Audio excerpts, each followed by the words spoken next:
Hey everybody, I'm Sean Robinson, I'm Carson Grubaugh. Welcome to Living the Line. and welcome to the second installment of our brand new segment, Saturday Songs. Carson, you did segment number one, is that correct? I haven't seen this one yet. Yeah, I did one with Hunter Delaney. He had sent me a history of hardcore music as a comic. And while I was reading that, I was like, man, both you and I love music really, really deeply, and we love comics really deeply. And I wanted to find a way to link that. So, yeah, Hunter and I did one of these that we called the Sunday song. But well, yeah, will be the Saturday song. And so for the first, I think the first like official one with Sean involved, we're super excited to welcome Sam Grinberg to the show. And Sam, I think once we started talking, you were an obvious first choice to me because your comic Scumburbia is just saturated in like mall hmm culture. And to me, growing up in the 90s, like the mall was super important. And that always included going to like the CD stores and looking at the used CDs and stuff. And so your comics to me felt like there must be musicality at the core of it somehow. So I thought you'd be a very great first guest. So welcome to the show and thank you for joining us. Appreciate it. Thanks. Yeah. Thanks for asking me to be here. Everything you said, I completely agree with. Especially the part about growing up in the 90s, right? Well, yeah, that's funny. Yes, and for me, it's almost like, I mean, I was born in 91, so I did grow up in the 90s, but it's almost like the 2000s there. I really kind of try to encapsulate it into this comic, but blending over what I observed from teenagers when I was a kid in the 90s as well. Yeah, and so where does your comic take place? So it doesn't really take place in any specific town. I kind of want to keep it ambiguous on purpose because it can kind of be relatable to everyone. And suburbia is, well, there are different flares to it. It is kind of universal and potentially any state, but it totally is influenced by New Jersey from where I grew up, even though I never explicitly say that. Interesting. And so where did you get your music in New Jersey as a child in the 2000s?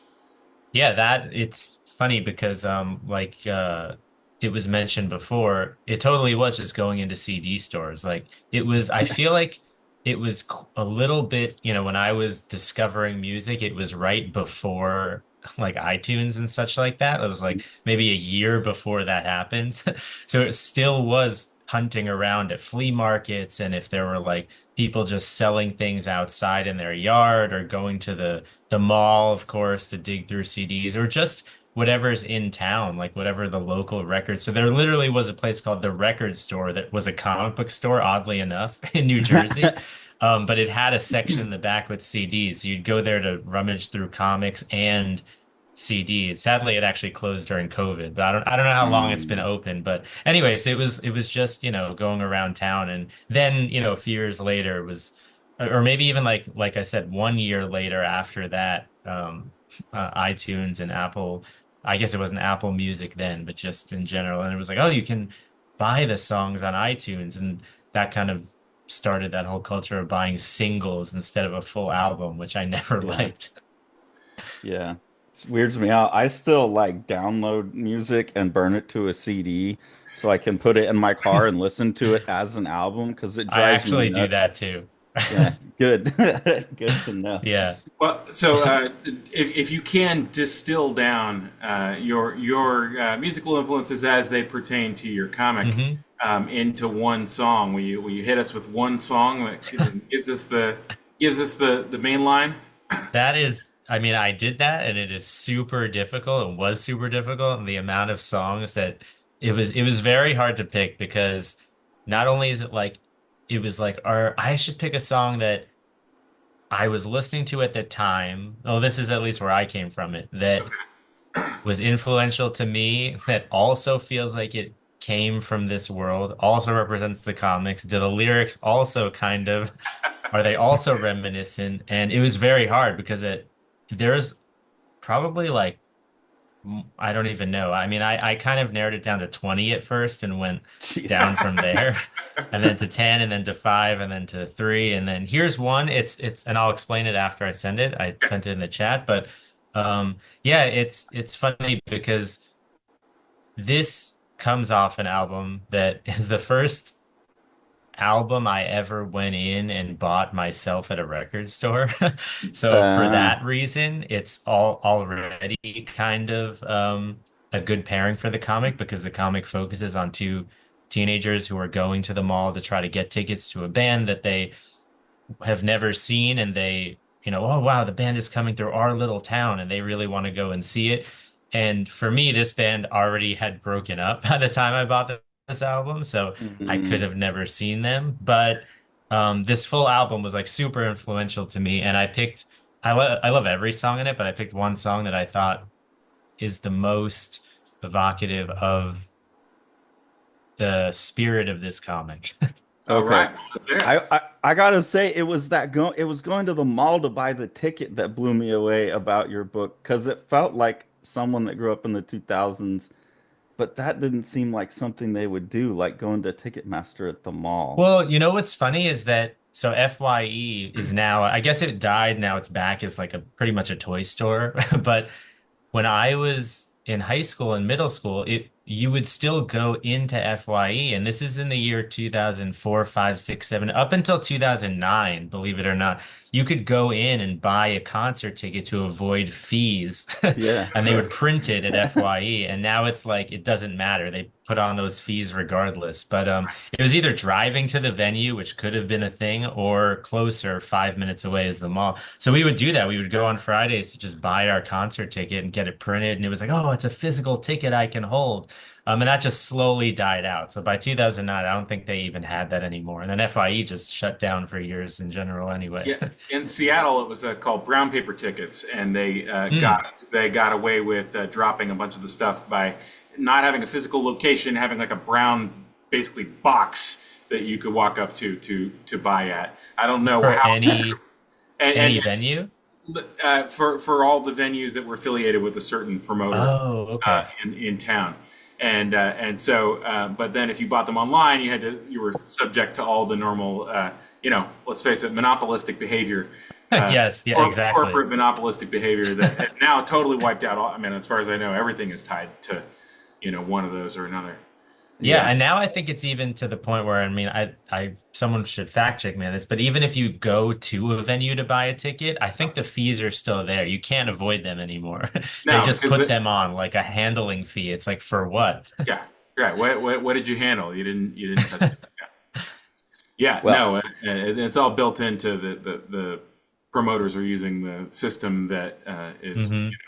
they're all getting it's Yeah. all old. All right, so let's hear the song. Let's hear the song. all right, here we go. So this is Catch 22 Super Nothing off of the album Keys Be Nights. Is that correct? Yes, that is correct.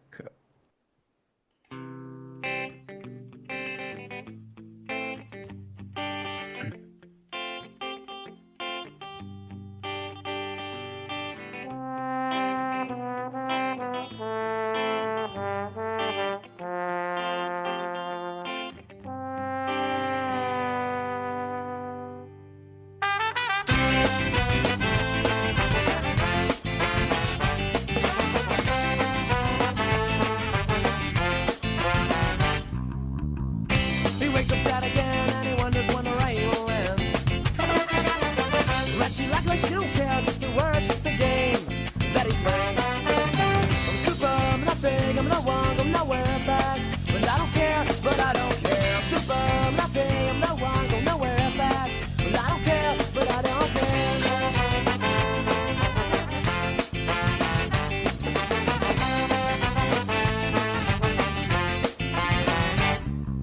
All the times he said he would, she never really understood what he said or what he meant. I won't forget what was it said. Find himself alone, standing in the rain. I'm super, I'm nothing, I'm a no one, go nowhere fast. But I don't care, but I don't care. I'm super, I'm nothing, I'm a no one, go nowhere fast. But I don't care, but I don't care.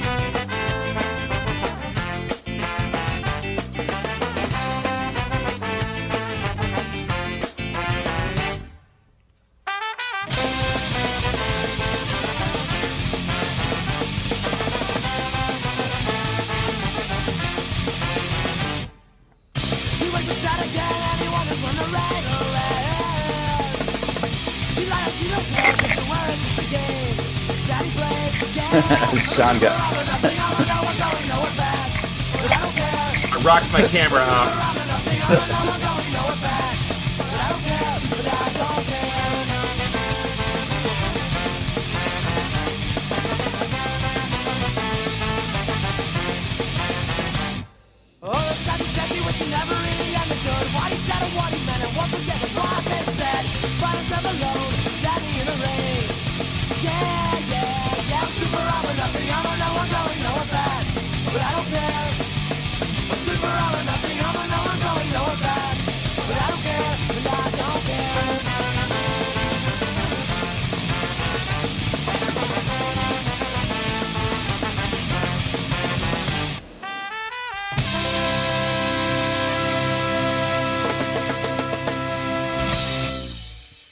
Sean, Nice. you were All right, there you skanking. have it. You were skanking in the pit over there. Yeah. The double time, the surprise double time got me, Yes, yes. which I shouldn't have been surprised by, but that's great. That takes me back. Yeah, okay. Have you Tell us about it. yeah, so it's funny because part of my decision going into this, well, first when I even narrowed it down to this album is so that band is from New Jersey as well. And they went on to like after they broke up, they went on to be Streetlight Manifesto, which is another favorite band of mine. But this album that I bought when I must have been 15 or something like that, is that I bought it and it's funny, like so the reason why I landed on this one in particular is because again, there's so many good songs on that album and they're all in the same vein as that one. But it's funny because this one I felt like has a little bit of everything, almost like what I try to get out of in my comic, and how you mentioned the double time thing. Like it's a little slow, it's a little fast. It's upbeat in the tempo and the spirit of it, but the lyrics are kind of bittersweet and a little bit depressing. And I feel like that was even my journey with that song too. It's like when I bought it at 15, it's like at least for me, it's like I'm not paying attention to the lyrics. I just, oh, this is awesome, and it just hypes you up, and you just want to like dance and go. Couldn't see this band live, but you want to see it perform live. But then, like you get a little older, and like, okay, now I'm in the middle of high school. I'm not a sophomore anymore. It's like towards the end, it's like you listen to the song again, and for me, I was working at CVS and like hating my job. And this song just talking about, being confused and isolated and alone. And you tell yourself, oh, I don't care, but really you do care. And it's just like, you're just lying to yourself to make yourself feel better. And at least this is what I brought to it. And so in my comic, it totally is this, since the comic is this, like, it's an affectionate look at these misfits and outcasts that in their insular town. It just felt like the perfect song to represent how I felt at the time and what these characters are feeling, where it's like everybody wants to be happy and there is a spirit of some kind of whimsical element here, but at the end of the day, they're trapped in this town and they want to leave, and it evokes this kind of like nostalgic feeling.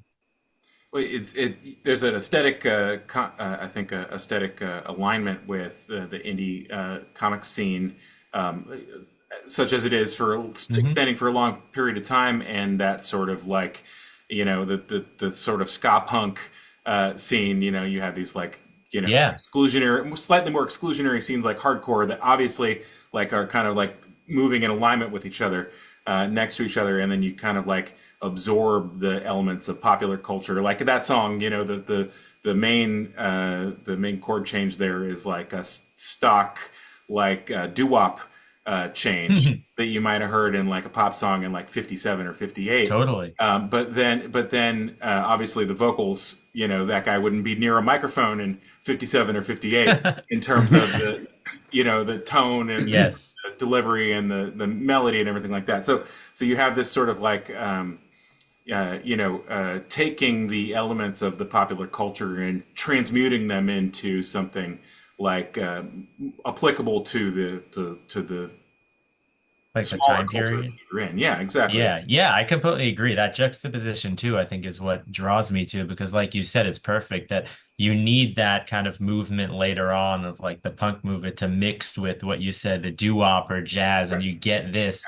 Because without those two things combined, it just wouldn't, this genre wouldn't have existed essentially.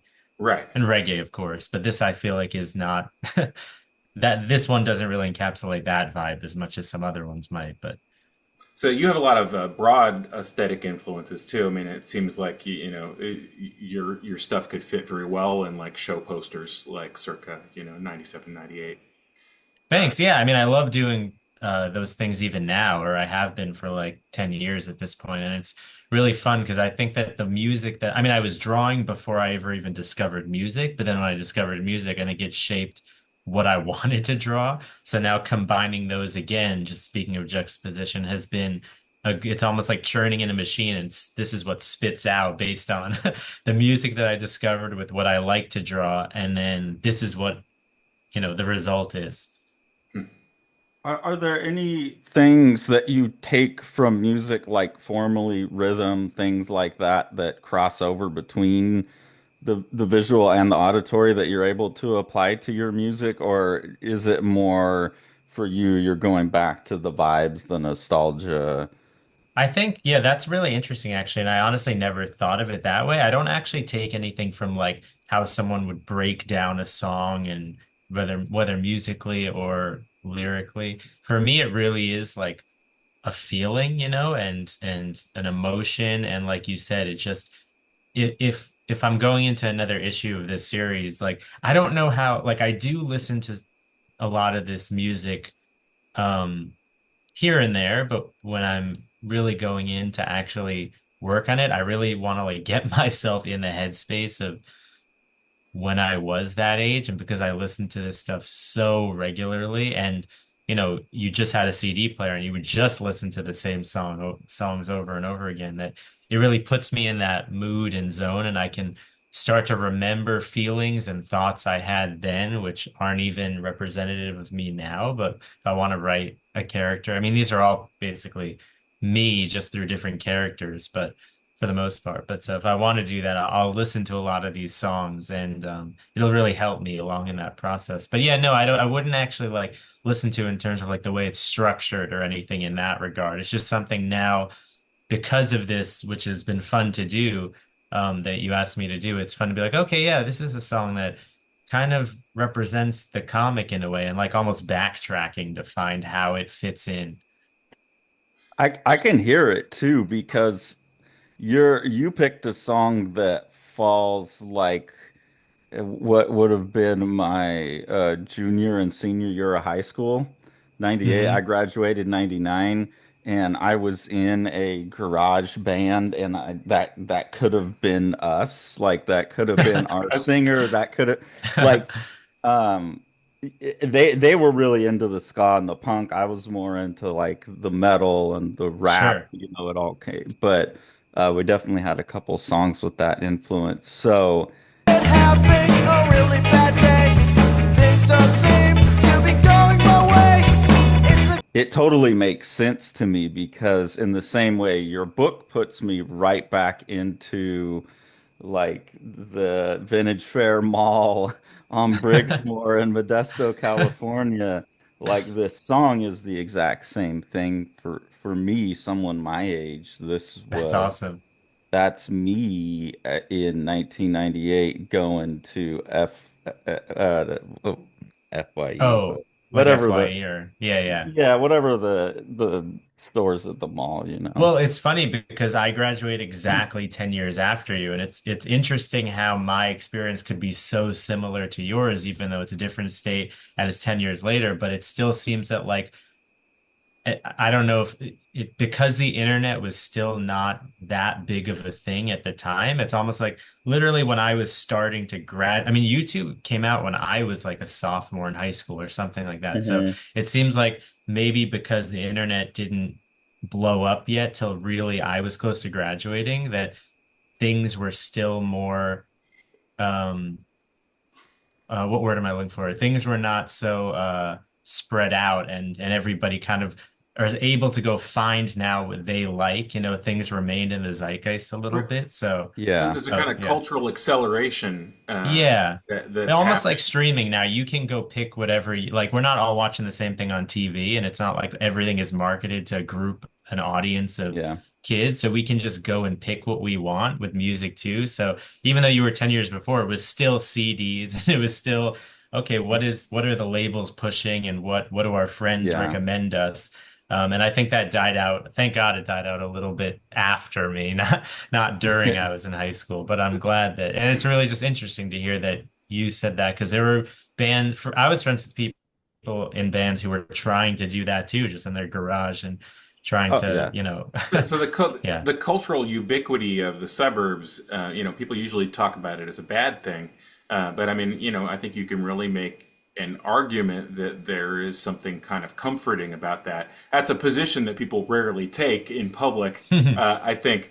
I'm trying, but I can think of an exception. There's a Babe the Blue Ox song that is a tribute to how you can stop at the same restaurant, whatever state you're in, if you drive Ah, across America. that's funny. Um, I uh, like that. that you see the same signs, and they seem genuinely happy about the fact that they get to see the same signs, and that's the constant on their road tour, their never-ending van road tour. But yeah, it's interesting that you say that because like that's what makes it a suburb, right? You kind of like the origins of this stuff seems to be the sort of like Sears housing kind of thing where you could buy your house through the Sears catalog and your house would arrive in parts and you could assemble it yourself with your neighbors, and that's sort of like the model for the modern suburb is that you don't Sure. have to buy design plans, you don't need an architect because we've already done it for you. Like here it is, you just tell us how big you want it and it's going to Sure. arrive for you.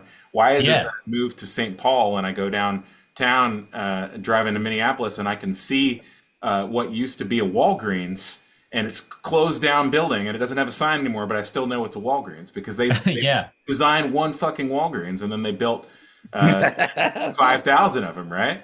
It's Yeah, I mean, well, they I also completely knew agree. that they were building for drunk and stoned people who need to get to their like cookies at 3 in the morning. So Yeah, it needs, Yeah, maybe, they but need to I just have never recognize it.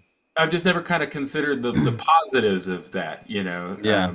that we can have a cultural conversation about something that. Well, it's interesting because like even within that though, you can still go and find what you're looking for. But I guess what I was getting at also is like it was more of like a hunt where it's like if everybody is interested in this album, let's say, or Right. sorry, not if the group of people who are interested in this type of music, they'll all go to find it at one store in Hmm. town versus like it might be more, it might be harder now because, well, I'm definitely it's harder, but I guess the difference is that like now you're not hunting for anything. So there's no community of like, oh, I went to go find that and I found the one copy in my town and you go find this little community who likes the same stuff as you. Instead of now, you might never discover it because you didn't have to search for anything and you won't find another album because you searched for this one in the same there's no algorithm to kind of, Right. tell you what you would like. Yeah, it's part of a secret culture and a secret Hmm. handshake. And Yeah, you found the dealer in your area, and they hit you up with the supply. I mean, I've mentioned at least a few times in my high school, everybody of my acquaintance of a certain level knew the first Violent Femmes album Hmm. because we had gotten it from older siblings or whatever. It was like, hey, you got to Sure. check this shit out, right? This is the real stuff right here. And you hear it for the first time, and you're like, it's like a virus that infects you, and you got to like give it to other people. Yeah. 100%. And it's not like it was it was I went to high school in 1995 through 1998, and this was recorded in 1984, right? But it had currency for us. Sure. Yeah, And no, that actually, and you raise a really good point, is that when you find it, you do want to share with people. You're so excited Hmm. about it. You want it to spread and you want other people to discover this and like it, as opposed to that group of people that are like, no, it's mine. You can't like it. This belongs to me. For me, it was always like, no, I want everybody to like this, even though no one's going to listen to this as much as I yeah, Yeah, proselytize this ska music. I thought it was super weird when, like, I remember the two bands for me that were small that then blew up were for me Korn and Incubus. That I remember listening to them before anyone knew who they were because Really? exactly like Sean said, there was the dealer, and he was actually the same guy that everyone got the weed from. He was the guy that would be like, "Oh, dude, you got to hear this new band, Deftones, because they're from Sacramento, and we're in that Sure. area." and he'd give you like a cassette tape that would be like Mr. Bungle on one side and Corn on the other. Sure. Um, and yeah, so Corn and Incubus were the first bands that I remember becoming huge. And then everyone, oh, they sold out. They sold out. That was the big thing. And it's like, why aren't we happy that people like the Right. thing I that we never like? understood that. It's like, shouldn't you, if you really like something, shouldn't you be happy that they blew up? It's like good for them. I wanted them to be successful. Yeah, well, that's Yeah. the backhanded part about these smaller cultural events of like this is that you have a sort of purity test or litmus test that some people want to, you're not indie comics enough if you have a publisher, or you're not indie Right, comics right. enough if you print four color, or you're not indie comics enough if you draw Yeah, with a computer, whatever the thing is, right? I mean, I don't know what the purity tests are because clearly sure, I sure. failed all of those in my life. But I remember it as a my first shows were at punk clubs playing with bands very similar to this, and Hmm. Yeah. I remember talking out in the parking lot after the first show I ever played, with my band Soldiers of Christ the Horror.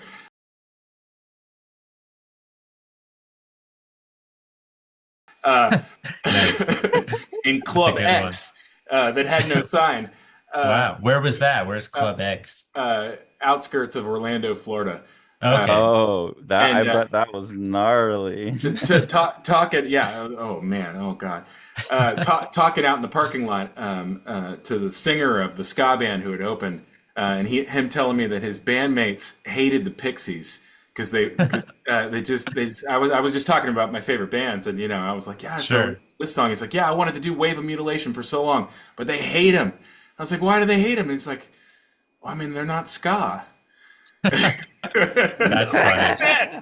But as if like they were and now they dropped it, like they never were though. It's not that Yeah, there's just some criteria sure. weren't met. But the thing is, to me, it was like this is fantastic. I love that guy's band. I loved him, but Yeah, I yeah. wouldn't want to only listen to him. Like that Right, was right. to me, it's like you have access to this thing, but you also have access to this other thing. But purity tests. It makes sense. I think from a certain perspective and a certain like. I understand Yeah. why people establish those things, but then if you let that sort of rule your engagement, you know. Well, and if it dictates you, I mean, I'm not a musician, but I can imagine if you are and you do, like you said, that guy said he hates them because they're not ska. I mean, but ska has so many influences of other genres we were talking Right. before, and even Catch 22, which is Streetlight Manifesto, has, I mean, you can hear influences from like European music and klezmer, like all these other different genres, where if you stay in one genre, then I'm sure you're not gonna, you know, ever grow artistically, I'd imagine, because even bands within, I'd assume even bands within a genre still experiment and take chances and blend things, mix other tunes that even I'm unfamiliar with where they came from, but you can hear it on an unconscious level, Right. almost like you know, drawing comics. However, my stuff looks might be it might be surprising some of the influences that I have. Like, oh, I never would have seen that. But if I never read blank, then I wouldn't get to this point. But it's through that machine that's churned out. Yeah. Yeah, and I could rattle off the first three things that popped into my head, and you could be like, I don't know who those people are, or to be totally insulted by it because you hate them. Or maybe But I love them. right, exactly. So are we gonna play this game? Should we do it? It's like Yeah, go ahead. our- Yeah, yeah. I'm uh, curious. I'm gonna say if you took this is Raymond Pettibon, Big Daddy Roth, and Matt Groening and put them into a blender. Well, definitely Matt Groening, that's for sure. Um, Surprisingly not Big Daddy Rock. Like I'm very familiar, of course, because everybody has seen his stuff and it's Right. iconic. And I definitely saw it as a kid, but it was not an influence. And what's funny is I did used to draw more like that. And I think if you saw, maybe you can feel that there's something underneath because I used to draw in that vein way before, like I'm talking like 10, 11, 12, almost like that. And I kind of gravitate away from that. Not even because I was influenced by him. I think more just like that kind of goes hand in hand with some Mad Magazine art, like that Right. kind of Hmm. grotesque. But Uh-huh. no, actually, I would say more it would be, like you said, Matt Groening. It would be Charles Burns and Jonan Vasquez, who did Oh, Invader's Zim and Johnny Vasquez. the Yeah, Homicide Oh, Maniacs. interesting. Oh shit. Okay, so I I missed was it. gonna Yeah. I was gonna say Jeff Darrow because there's a lot of like you don't shy away from Sure. backgrounds and perspective and a lot of density Yeah, of details. it's funny. It's another one that wasn't an influence, but I see what you mean. Like I can understand what you mean for sure. Yeah, I don't know. I do love background details, but to be honest, I think that comes more from animation than comics. Like more like Okay. watching old Nickelodeon cartoons like Hey Arnold and Rugrats and these really detailed backgrounds that I loved feeling like I was in an environment. I think that's where I pulled that part from. And the black and white gets pulled from all those other influences I said. Yeah, Um, and then there's yeah. there's like I can't think of the artist's name, but there's a specific like underground artist. I think he did a comic called Rat Fink. I don't That's Big know. Daddy Rough. Oh, yeah, yeah, Oh, is that's that yeah. that is Big Yeah. Yeah. Daddy? Oh yeah. Okay, Yeah. okay. I got it That's what covered, I've. man. That's not a guy that I'm super big on, but yeah, Yeah. there's a certain genre of like things that feel gritty and grimy and It's a punk to scum. me It's like that scum Yeah. culture, you know. Like Yeah, yeah, yeah, yeah. he like epitomized those things, you know. teenage Like Yes. scumbag, yeah. right. Yeah, and that's Yeah. that's what we were talking about before the show is that Sean, you were here, you hadn't popped in yet, but I was saying it's really funny to me that Sam now lives in California but came from New Jersey because his work felt New Jersey, New York suburb to me. hmm That's what I Um, strive for. and so there is that like ubiquity and homogeneity of the suburb, but there also is some sprinkles of like spice, some flavor on each one. And Sam has a particular flavor on his, which comes through really something about the density balance of the black and white you use. I don't know like what Thanks. that is, but it really lends to that like grime feel of everything. Yeah, I think for me it is intentional in that regard because it totally evokes a different feeling than if it were color. But the second thing is I think I read so many black and white comics that I learned just like the more you read things, you just instinctively or unconsciously kind of I mean, you still have to learn this stuff like for real because not running off instinct. But anyway, I just feel like I learned how to do that by reading it so much. And it's like, oh, it's easy to me. If I were to color this, it's like I don't even know where to begin. Like it would take me triple the amount of time it would than the black and white because it's almost like instinctual mixed with whatever I've learned from inking stuff. But yeah, color would be like I'd have to evoke the same mood that I would with black and white. I'd have to erase blacks to change that to now a shadow. It would just be like a whole headache that I wouldn't want to, deal with. Well, thanks so much for sharing with us today, and what Sure. an awesome tune. And it's amazing to actually hear invocation of your stuff, evocation of your work in a really exploded, thoughtful kind of way. Thanks. I I will hear. say one Yeah. honorable mention that I was going to pick for the other song is a song called "There's a Metalhead in the Parking Lot" by Slapstick. So That that's that one is also that is perfect for one your that book. yeah, yeah. And it's funny because it's a ska song, but that's the title. But anyway, it's something that yeah, you should look up after this. I That want to that say like clash of genres, like we Yeah. can't move. Yeah, perfect. it, if you all are interested in an early '80s punk pseudo ska Sure. evocation of a similar thing, check out "Take the Skinheads Bowling" by Okay, Camper I will. Van. I will Uh, definitely look that up right after this. it's an invitation to if you are confronted with skinheads at the punk show that you're at, that you should take them bowling. So, well, awesome. Well, thanks so much. We really appreciate it, and I hope Yeah, everybody's thank you. enjoying this segment. And if you have people you would like us to talk to, feel free to let us know in the comments, or tag us in a public post so we can you can egg them on into coming over and sharing the music. We can harass the comics community for their music tastes. All right, Yeah. Absolutely. thanks so much, Sam. We really appreciate you kicking this Yeah. off. Yeah, I knew thank you'd you do for it having right. me. was really fun. Make sure to like, smash that subscribe button, and ring that bell.